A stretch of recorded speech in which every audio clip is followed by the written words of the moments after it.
Okay, so he's had a little victory for us. I'm going to give a little victory of our own. We're going to have about, between now and Christmas, we'll have probably about 20 to 25 homes ready for the beginning of the year, which is great for us.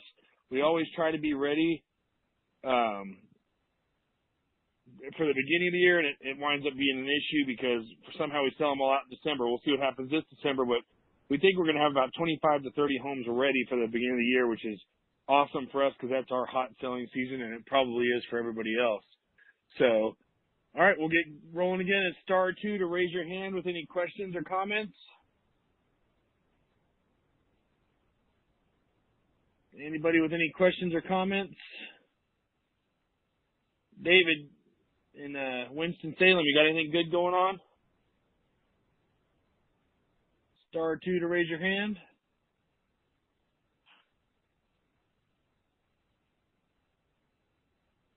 There we go. We got our folks out of Washington. How you doing?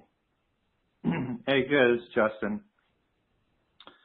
Yeah, I have a few questions for you. Okay.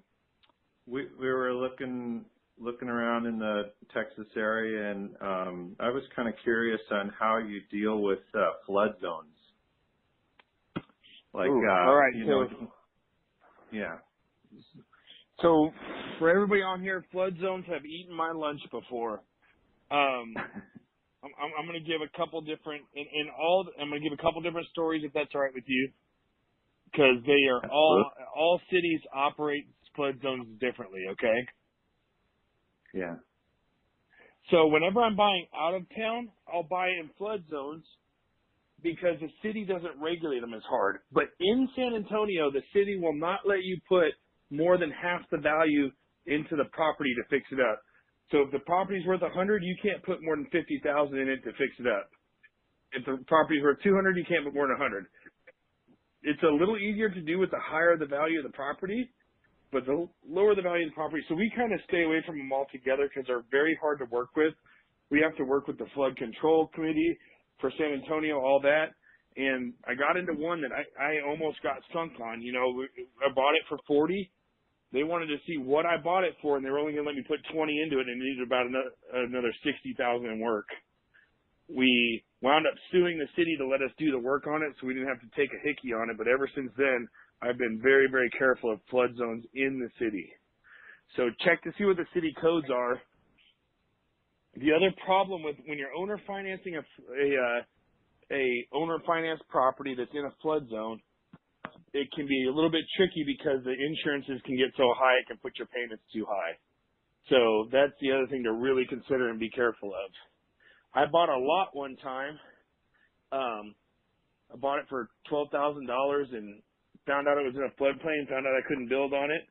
So I went and put it up for sale on MLS. We let everybody know that it was in a flood zone.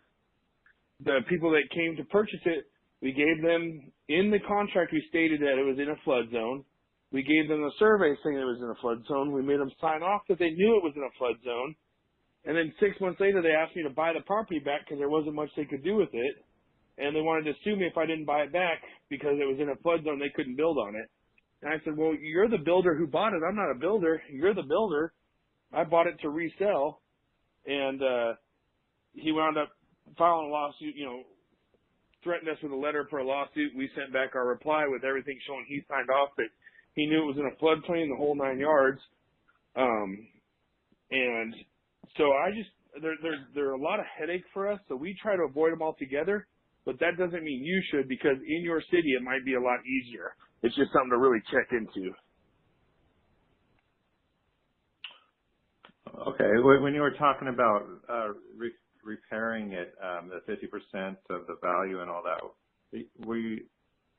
so you were talking about you buying properties that had already been flooded and then repairing them? No, they've never been flooded. They're just got zoned by FEMA in the flood zone. So, okay.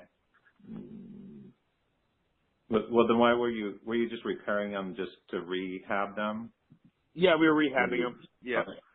Just rehabbing it. Exactly. And you can get, and you can be compensated for that somehow related to flooding though, or is it just related to? You said the 50% of the value, but that's related to flooding, right? Yeah, if it's in a flood zone, you can only put 50% of the value back into the property. What it is San Antonio's okay. trying to weed those houses out. They don't want people putting tons of money into flood zone areas. Oh, okay. I see. Yeah. Okay. So we Okay. steer clear of them because they're just a giant headache, you know. But that doesn't mean you should. Okay. Yeah. Well, I just noticed there's quite a lot of flood zones in Texas, and Yes, that there kind is. of was a little upsetting. Yeah. Is that something you consider before you buy? I mean, do you just steer away Oh yeah, from them, or? every single house we go to purchase, it's on our checklist. We look it up to see if it's in a floodplain. Huh. Do you have like a stat, or like a 100-year, if it's in the 100-year or the 500-year, or just Yeah, so period? it's 100-year or less. 100-year or less. Yeah. Okay.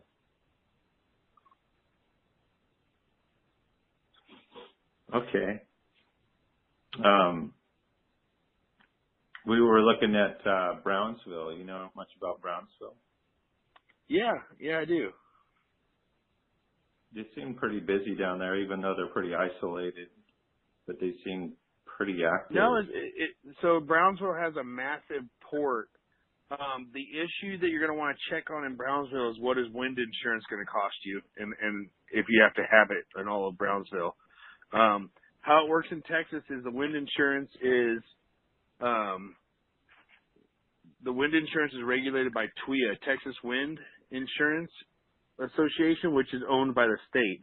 You can't go shop the insurance. So they can kind of just charge you whatever they want. So Mitch and I had a storage facility. They were charging us $4,000 a month for insurance, and we couldn't go shop it and try to get a better deal because the state owned a monopoly on it.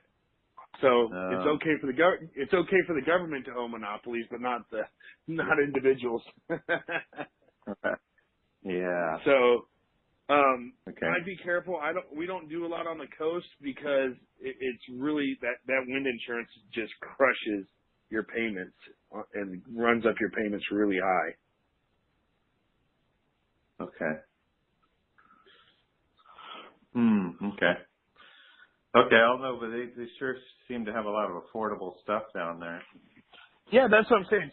Check and see what the insurance damage is and how it affects your payments, and go from there. There's a lot of affordable stuff down there, and the port down there will constantly keep people coming in and out. Yeah. Yeah. Okay. Which brings me to I was doing some numbers on a situation where, such as is down there, where the value of the homes are less than. So if you backed in the rent with the rent back into to get to the owner finance value, the owner finance value comes out to be much higher than the market value that it's selling for. Do you how do you handle that? Do you bring up the PITI amount by lowering the